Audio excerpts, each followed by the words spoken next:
TC Rádio, a rádio oficial de quem investe. Brunão, então o espaço é seu, já é tradição, 97, Indifute, Dolfute, eu te passo a bola no momento em que a moeda americana praticamente se avizinha do 0 a 0, tá encerrando as perdas, 0,01% de queda agora, R$ 5,092, voltando para a neutralidade. O Indifute está se mantendo com recuo de 0,12%, 0,13%, agora 102.160 pontos. E a curva de juros é a que me parece ter mais notícia. Ela, de saída, pediu em média aqui 3, 4 pontos base a mais nos prêmios, estava levissimamente estressada, agora ela vai caminhando também para a estabilidade. Parece que há um compasso de espera. De repente, os dados ADP lá dos Estados Unidos, mercado de trabalho, podem estar amarrando um pouco a dinâmica, é uma hipótese. Diga aí o seu destaque, Brunão, bem-vindo e bom dia. Fala, Léo, bom dia. Ótima quarta-feira para vocês aí no estúdio, para quem nos assiste no YouTube. Vamos lá. Eu vou começar compartilhando aqui com vocês a curva de juros curta, pessoal, 2025 rapidinho, só para tentar ancorar qual que é a minha expectativa para a curva de juros, se tudo for de acordo com o que a Faria Lima já tem de informação. A gente tende até a curva de juros curta na máxima nos 12,17 e a mínima nos 11,70. Então ficar ali nesses 25 a 50 pontos base aí de oscilação, o que não acontece, vou dizer para vocês, desde o início da eleição, tá? Um pouquinho de estabilidade nos juros, é isso que eu imagino para os juros, tá certo? Passado dos juros a gente vai para o dólar, como o Gui falou, os 2 pontos de segunda, de terça, são também de quarta-feira, pessoal, que é aquele ponto específico do 50,87, que é o VIX, né? Aquela mínima do VIX, a partir dos 5,087 para baixo, nós tivemos compras desde da PEC da eleição até esse momento, então tem que se respeitar, acho que tem bastante fluxo ali para ser consumado. Rompemos o 5,082,5, 5,087, eu só tenho suporte em 50,595. Esperem curva de juros consolidada, esperem dólar consolidado também, pessoal. Então se rompermos aqui essas duas mínimas de baixo, tá? Não é hora de vender. É só hora de realizar aqui aos 50 e 59,5, na minha opinião.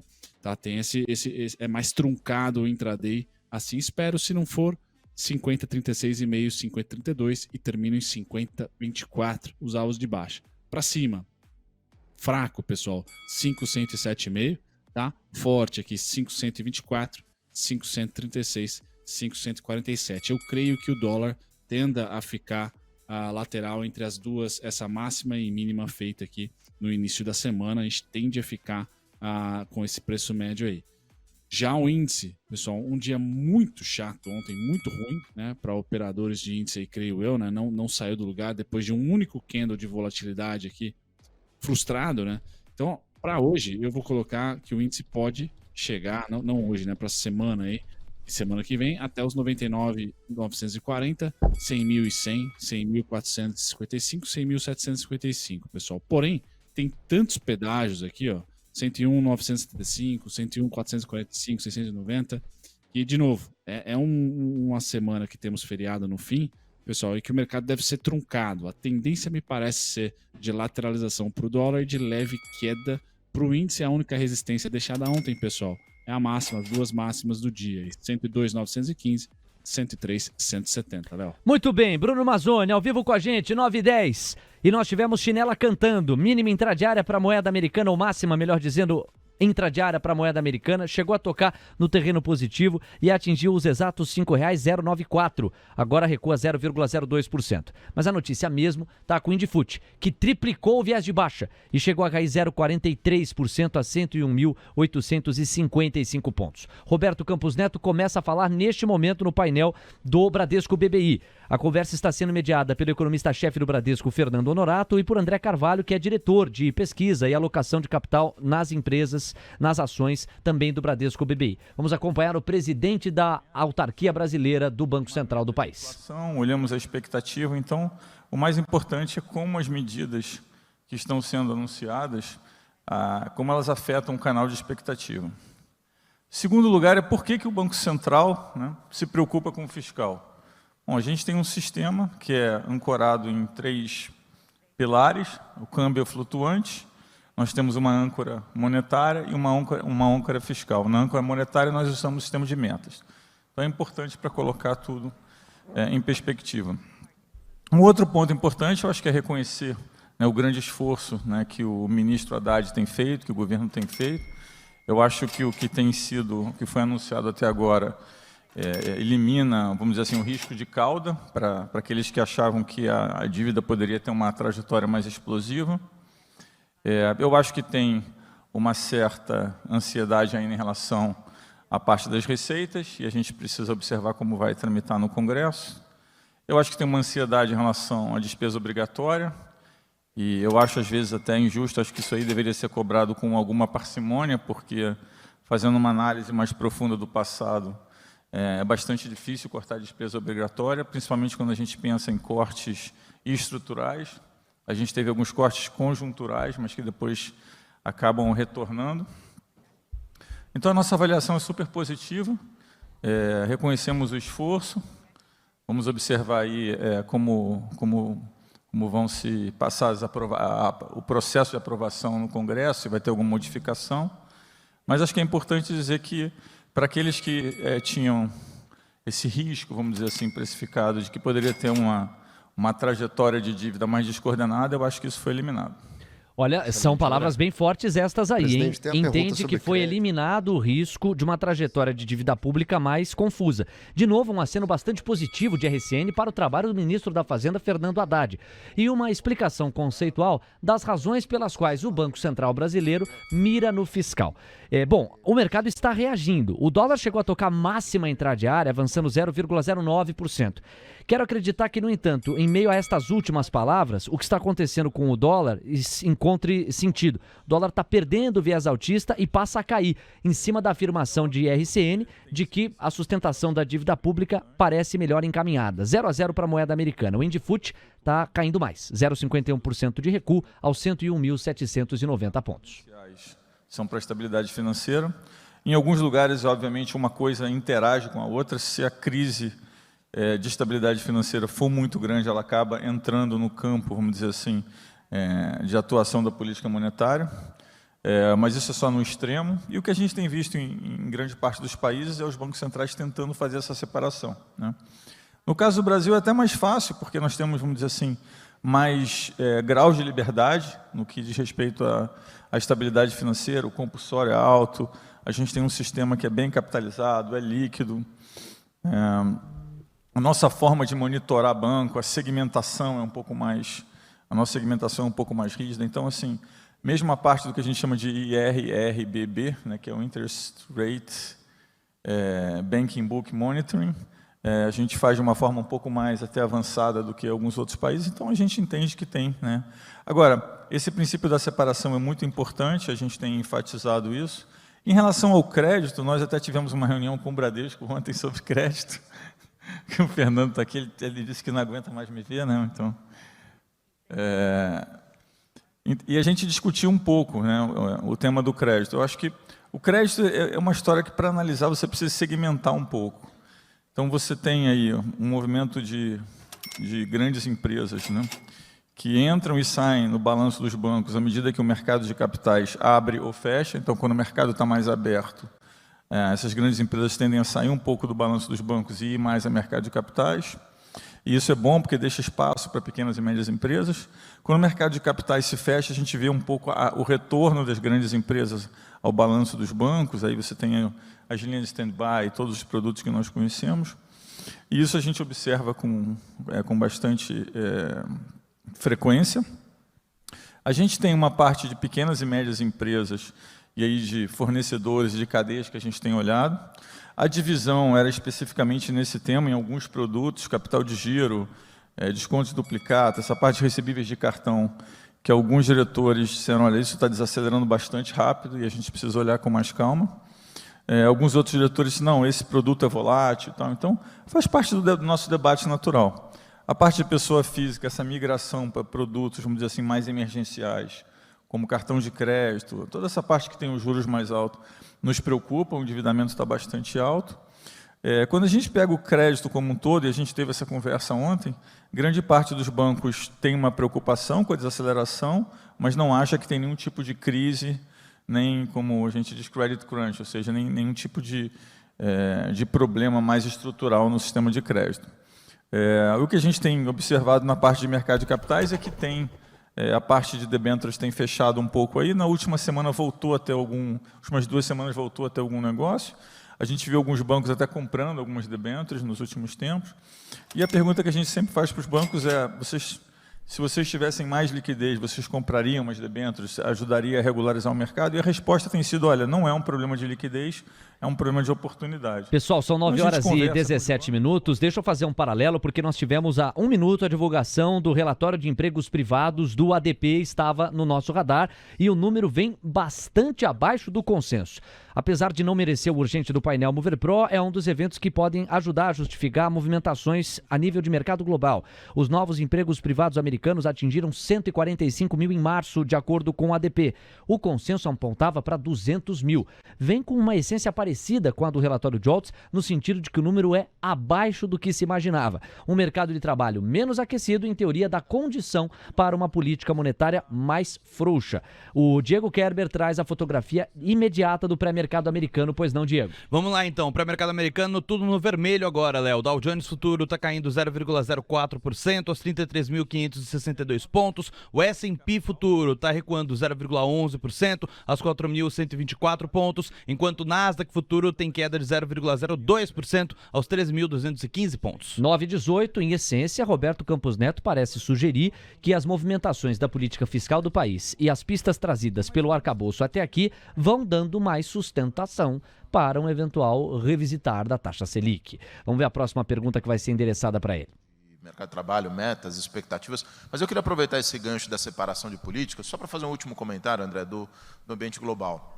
Tanto o Fed quanto o ECB fizeram essa separação, né, da política monetária com as políticas macroprudenciais, mas parece que eles, mesmo no stance, né, o Fed falou: olha, talvez eu não suba muito mais, a Lagarde não quis se comprometer com forward guidance. Então, como é que você viu essa... Se é que, né, parece que tem alguma inclinação deles a subir um pouco menos o juro, e hoje, não podia deixar de falar, está nos jornais, o chairman do maior banco americano dizendo: olha, acho que a crise bancária vai durar anos, né, assim, conosco, estava clamando por... Inclusive, a gente repercutiu isso no Panorama. O RCN vai responder, só que as falas estão sendo positivamente encaradas pelo mercado até aqui, hein? Curva de juros agora numa desidratação média de 5 pontos base, a moeda americana na mínima intradiária, R$ 5,081. E o Ibovespa Futuro arrefecendo parte da queda, cai agora a 0,40%. Se fosse a subida de juros nos mais diversos países na forma como foi feita, talvez você não tivesse tido esses eventos na forma como você teve com esse sequenciamento.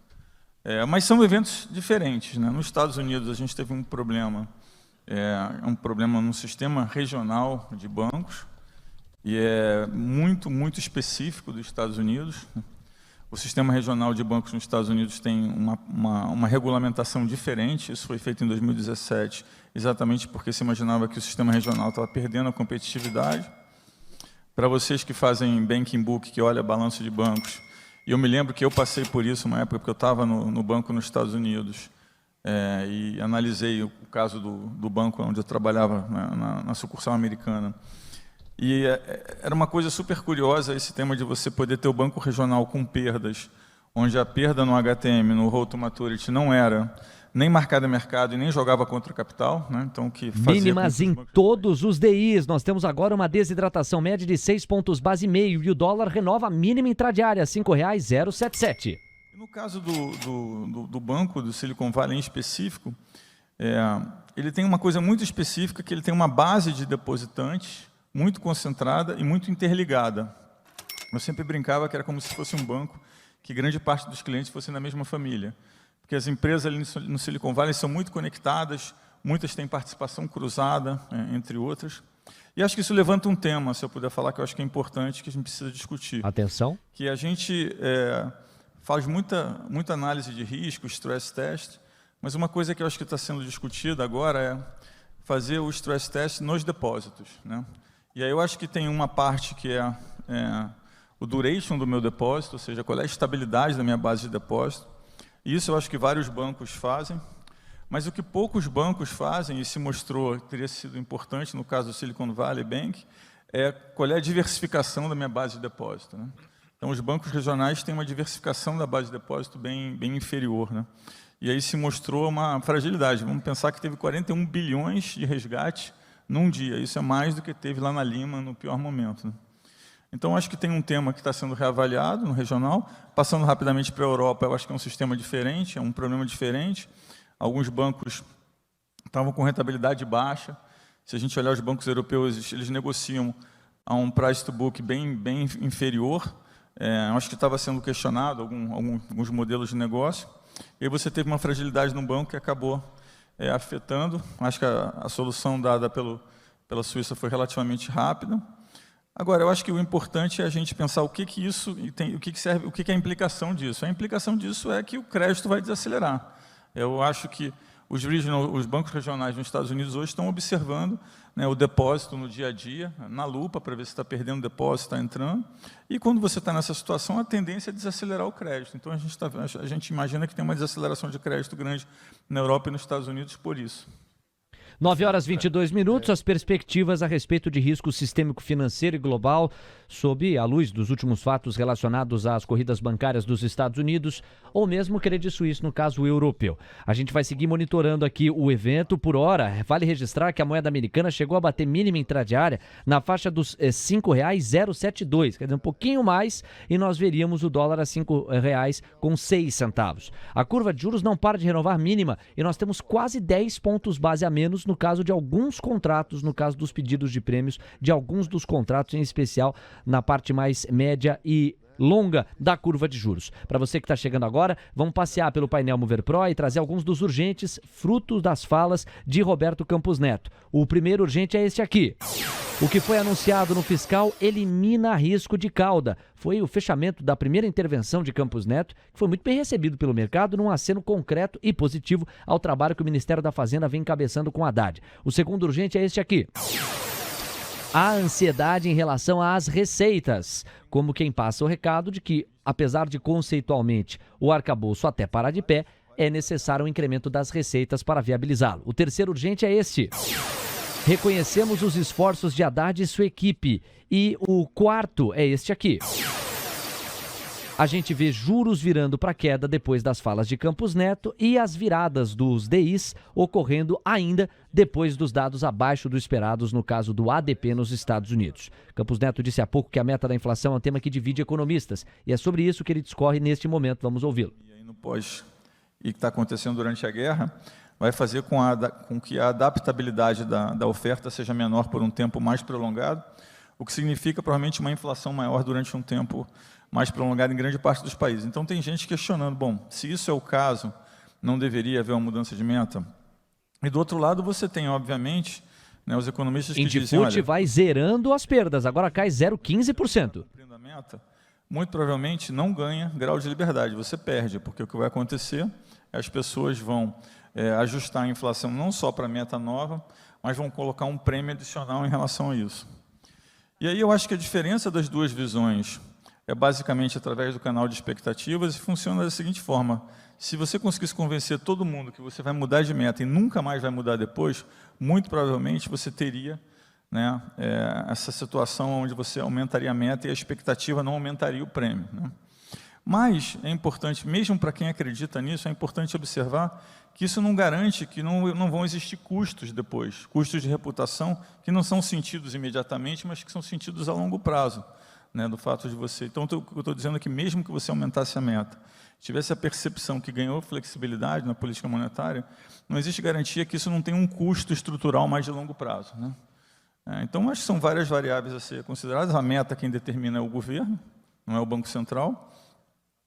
Eu sempre tenho adotado a posição de que a gente acha que não ganha grau de liberdade, e mesmo para os economistas que acham que ganha algum grau de liberdade, o desafio é, bom, mas será que isso não cria, né, vamos dizer assim, uma desconfiança, ou cria um problema, ou vai ter um custo mais estrutural a longo prazo? Então, acho que esse é um ponto importante. E o que poderia ser feito? Né, o que a gente poderia fazer para melhorar? Eu acho que o canal das expectativas é super importante. Qualquer tipo de ruído afeta o canal das expectativas. Na verdade, o canal das expectativas é uma forma de você trazer uma promessa que você faz a médio e longo prazo para ter um ganho a valor presente, e isso só acontece quando o canal das expectativas funciona bem, e qualquer ruído sobre a possibilidade de execução do que foi anunciado, ele faz com que esse canal fique, vamos dizer assim, mais entupido, então você não consegue trazer esse benefício da promessa de longo prazo ao valor presente. E eu acho que a gente tem tido um pouco disso, tanto na política monetária quanto na política fiscal. Então, eu acho que diminuir o ruído é importante. A harmonia faz parte do arcabouço. Quando a gente fala de harmonia fiscal e monetária, já faz parte, porque se eu estou dizendo que eu tenho um tripé de âncora monetária, âncora fiscal e câmbio flutuante, já estou dizendo automaticamente que isso está relacionado. Obviamente, qualquer tipo de reforma que tenha capacidade, né, de melhorar a expectativa fiscal, expectativa de crescimento, produtividade, tudo isso impacta. A gente tem um tema da taxa de juros neutra, que é importante lembrar que a gente, às vezes, fica na ansiedade de produzir resultados de curto prazo, mas qualquer tipo de medida onde você gera crédito subsidiado, toda essa parte do parafiscal, direcionamento. Lembrando que o direcionamento do Brasil é um dos mais altos do mundo. Poucas pessoas falam sobre isso. Nós temos 42% de todo o crédito direcionado. Vocês que manejam balanço de banco sabem que o balanço de banco tem um espaço de crédito livre que é bem inferior aos outros países. Quando a gente olha na América Latina, o segundo maior depois do Brasil, o Brasil é 42%, o segundo é 20%. E alguns países, como o Peru, por exemplo, baixaram de 30% direcionado para 3%, hoje é 3%. Isso, obviamente, dá mais potência na política monetária. Então, todos esses elementos são importantes. Roberto Campos Neto trazendo o seu ângulo sobre algumas questões, entre as quais uma eventual revisão altista da meta inflacionária, contra a qual ele se posiciona. Entende que há custos, inclusive, de reputação. Ele diz, neste sentido, que é importante reduzir o ruído e que a harmonia fiscal monetária deve aumentar, que revisão da meta não traz liberdade para a política monetária, que as mudanças podem gerar custos de reputação e que mudar meta, quando não é cumprida, limita o resultado da atuação da política monetária. Ele, enquanto nós retratávamos a fotografia do mercado de futuros, destacou algo que mereceu o selo de urgência do painel Mover Pro. Vamos à informação. A adaptabilidade da oferta pode criar inflação duradoura. Ele se referia ao fenômeno da pandemia, que para muitos economistas seria deflacionária, quando na verdade foi inflacionária. E claro que isso teve a ver também com o incremento da impressão do dinheiro e os vários pacotes que foram necessários para continuar lubrificando a atividade. Houve, no entanto, uma adaptação da oferta que acabou gerando inflação mais duradoura e era nesse racional em que ele estava. A palavra foi devolvida ao presidente do Banco Central, nós seguimos fazendo o acompanhamento paralelo, agradecer muito ao Bruno Mazzoni, que está nos dando suporte gráfico em meio às falas de RCN, e o Guilherme Cunha ligadíssimo em cada minuto para trazer a análise. Vamos ver em qual trecho agora a RCN está. Muitos economistas têm tentado modelar o que é o que, né? Ou seja, o que foi responsável pelo quê. Sempre pode também ter havido, né, nessa mudança de governo e, como eu disse, o ruído atrapalha o canal das expectativas. Então, sempre pode também ter tido algum prêmio em relação à credibilidade do Banco Central no meio do caminho, e às vezes não pela política do Banco Central em si, mas pela capacidade do Banco Central, né, de entregar os objetivos, dado o ruído gerado. É muito difícil separar o que é o que. Eu acho que tem vários economistas que têm feito esse trabalho. Mas a gente tem um sistema de metas, a meta é determinada pelo governo e cabe ao Banco Central entregar a meta, está na lei. Então, a gente entende os exercícios, a gente olha o que é a segregação dos fatores, mas para a gente é importante dar a mensagem que a gente vai perseguir a meta, né? Esse eu acho que é o fator que elimina ruídos do nosso lado e que faz com que a comunicação seja mais transparente e direcionada aos objetivos.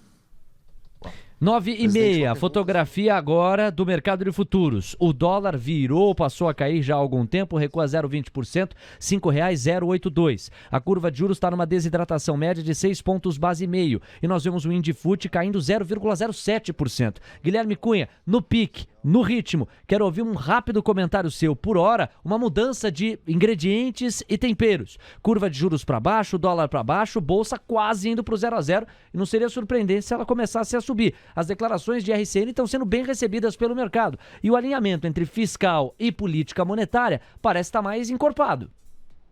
E ele é muito coerente, né, Léo? Sensacional, que baita cobertura aí, conseguiu ouvir Roberto Campos Neto em meio a esse todo contexto, refletindo, inclusive, diretamente dentro dos gráficos. E sim, Léo, o grande contexto é que nós podemos trazer uma expectativa de melhorias na Bolsa com redução do risco fiscal, mas na contraparte acho precoce de a gente falar de uma queda do dólar. Uma situação muito importante que ele nos trouxe ali no comecinho da fala é ótimo, mas a gente não consegue cortar alguns custos que são primários, digamos assim, e também a receita pode ter sido muito alavancada, tudo que a gente já trouxe ali dentro da apresentação do PDF. Então o mercado ele pode reagir muito bem, ele pode ter abertura de uma vista, inclusive, muito melhor do que o esperado, mas o dólar tem que ficar de olho porque ele pode dar rasgadas ainda. 9h32, seguimos de olho no evento de Roberto Campos Neto no Bradesco BBI e vamos ver se ele está falando neste momento aqui. A gente vai dar uma olhada na fotografia de momento. Um abraço para o perfil Felbi, Ronaldo Braz também conosco, Matheus Maldonado, Sidmar Silva, Luciano Guelardi e o presidente do BC Fala. E fala ao vivo aqui no painel do Bradesco BBI. Mais forte na ponta. Então a gente vê uma desaceleração, né? Não é uma desaceleração dramática, mas é uma desaceleração. Parte da desaceleração é o efeito da política monetária.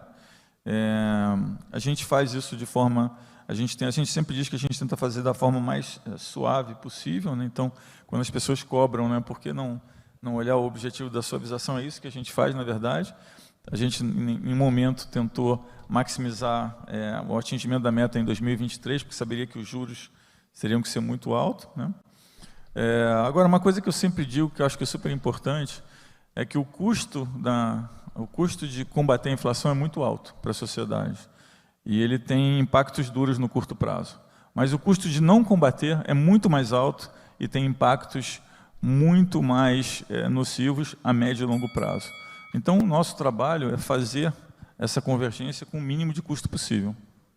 Ainda sobre a atividade... Aí está Roberto Campos Neto falando da conversão ou da aproximação entre, justamente, a meta de inflação que precisa ser cumprida aqui no Brasil e o trabalho da política monetária neste sentido e nesta direção. Mais uma pergunta que vai sendo endereçada para Roberto Campos Neto. A gente está fazendo a cobertura especial. Há pouco trouxe a análise do Guilherme Cunha, que registrou um pouco da leitura e da opinião dele. Nós temos a moeda americana recuando 0,21%, R$ 5,082. Curva de juros num recuo de 7 pontos base em média em toda a extensão. Contratos médios e longos em especial desidratando mais. E a gente vê um Indifut quase no 0 a 0. Foi tocar máxima intradiária agora há pouquinho, 102.360 pontos. É a foto de momento em relação ao Ibovespa Futuro. Olha, um pouquinho mais de força e o terreno positivo pode contagiar o Indifut, agora 102.230 pontos. Daqui a pouquinho tem o aquecimento dos motores para o mercado à vista, tem também outras notícias que o repórter Caio Melo separou no nosso giro. E claro, a cobertura especial já tradicional. O Bruno Mazzoni segue nos dando um suporte gráfico para a gente conferir a maneira pela qual o Indifut, Dolfut e até mesmo alguns dos DIs têm reagido. E mais uma pergunta para o Roberto Campos Neto acaba de ser endereçada. Né? Teve uma mudança estrutural na mão de obra. Acho que os Estados Unidos é o exemplo mais claro onde esse debate é bastante vivo. A gente aqui entende, principalmente olhando os dados mais recentes, que de fato está tendo alguma recomposição em salários, né? Então não é verdade que a massa salarial está no pior momento, essas coisas que a gente escuta por aí, não é verdade, ao contrário, a gente está tendo uma recuperação. Quando a gente olha um pouco de onde está vindo a pressão, também não é verdade que a gente tem inflação de oferta, que não existe inflação de demanda. Aliás, é bem ao contrário, porque eu sou chair do grupo de Américas dos bancos centrais, e a última reunião de bancos centrais com todos os países da Américas, o tema que ficou mais claro na reunião é que tem algum elemento aí na demanda persistente que a gente não tinha percebido no passado. A gente vem falando isso no Banco Central já há algum tempo. E mesmo para aqueles que acreditam que teve uma desorganização na cadeia produtiva, e teve mesmo, principalmente na segunda parte, né, da guerra, é importante lembrar que o Banco Central tem que lutar contra os efeitos secundários, né? Então, se o serviço está subindo, se a gente tem uma parte de núcleos de inflação rodando alto, ficar conjecturando se a inflação de demanda e oferta, na verdade, a gente já tem a resposta usando a metodologia que a gente usa, e isso é bastante claro e a gente tenta comunicar na forma mais transparente possível. Mas eu acho que sim, tem um tema de mão de obra que está sendo colocado na mesa em vários lugares. A gente imaginaria que os Estados Unidos, esses países com a população mais velha, chegaria antes esse tema. Tem uma mudança estrutural no pós-pandemia de comportamento de mão de obra, a gente tem visto isso também. Tem um tema dos diversos programas de auxílio do governo em vários lugares do mundo, o que isso tem feito em termos de comportamento de mão de obra. Mas sim, de fato, a parte de mão de obra tem sido um pouco mais resiliente do que a gente imaginava. Aí está a RCN, fechando mais um raciocínio. O painel Mover Pro segue jogando luz sobre algumas das falas mais importantes no entendimento da cobertura Mover.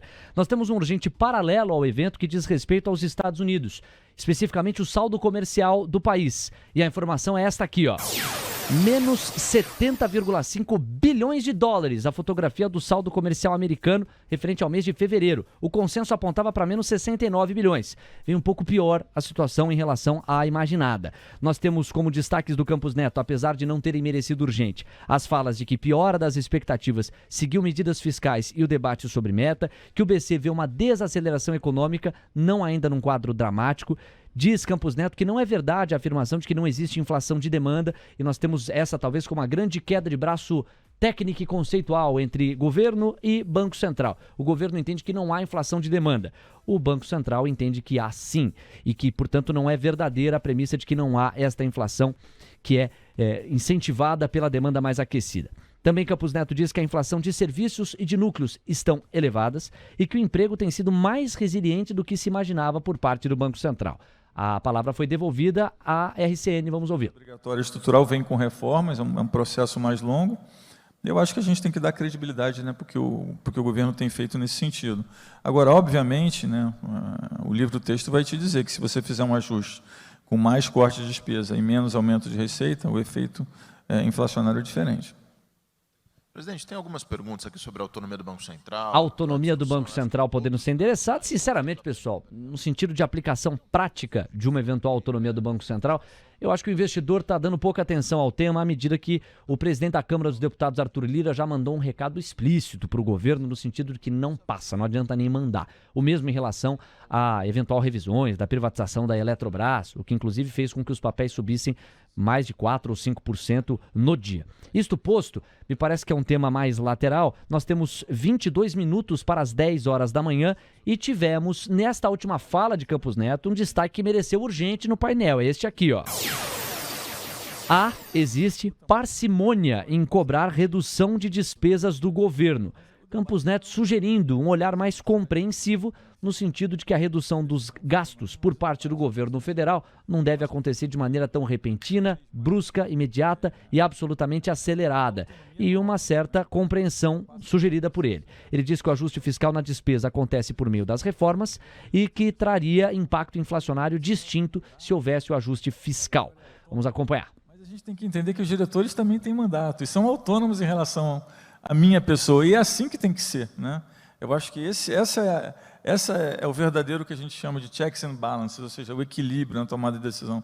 Então, eu gosto muito desse processo onde os diretores têm autonomia e devem o mandato deles ao Senado, da mesma forma como eu devo o meu. Eu sempre tento incentivar os diretores a ter as opiniões mais diversas possíveis e expressar as opiniões. Nenhum texto, nenhum comunicado, nenhuma ata, ela é fechada se algum diretor levantar a mão e falar, olha, não me sinto representado nesse texto. Aconteceu recentemente, né, algumas vezes a gente tinha fechado um texto e aí uma pessoa ou outra, às vezes, levanta e fala, não, mas eu não me sinto representado. Então, a gente tem que fazer um ajuste, porque no final o texto tem que expressar o consenso. Então, eu acho que cada vez mais a gente vai passar, sim, para um sistema mais parecido com o americano, os diretores dando mais entrevista, né, e as pessoas seguindo mais a opinião, né, de cada diretor. Agora, o que eu acho que é importante a gente passar é que a tentativa de politizar, né, um processo que é totalmente técnico,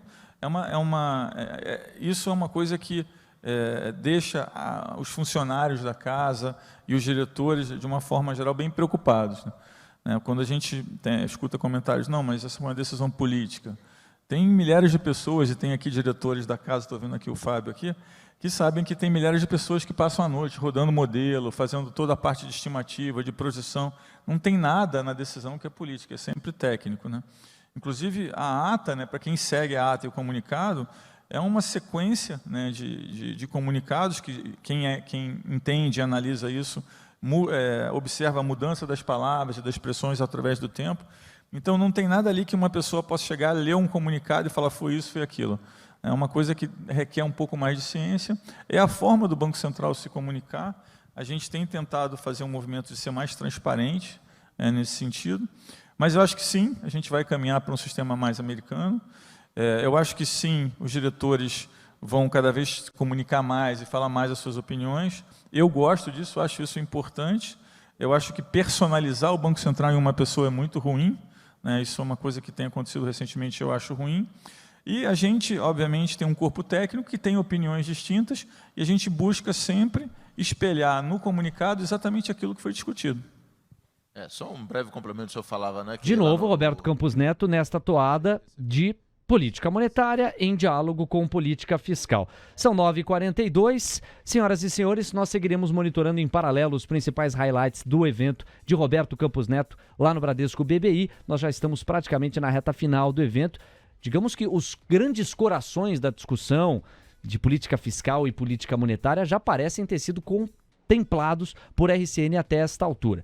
Deixa eu fazer rodar ainda, nós temos o nosso Bruno Mazzoni na ponta da conexão e o Guilherme Cunha que segue conosco. Mazzoni, você fica à vontade para trazer algum saldo diante da observação que você fez às falas de Roberto Campos Neto e se quiser trazer um destaque da terra do Tio Sam, das commodities, os gráficos que mais estão chamando a sua atenção para ancorar a expectativa de quem nos acompanha, espaço também contratado para você. A gente volta a falar daqui meia horinha no Mercado à Vista e eu te agradeço pelo suporte gráfico nessa cobertura que foi ganhando a roupagem de especial em cima das falas do presidente do Banco Central, Mazzoni.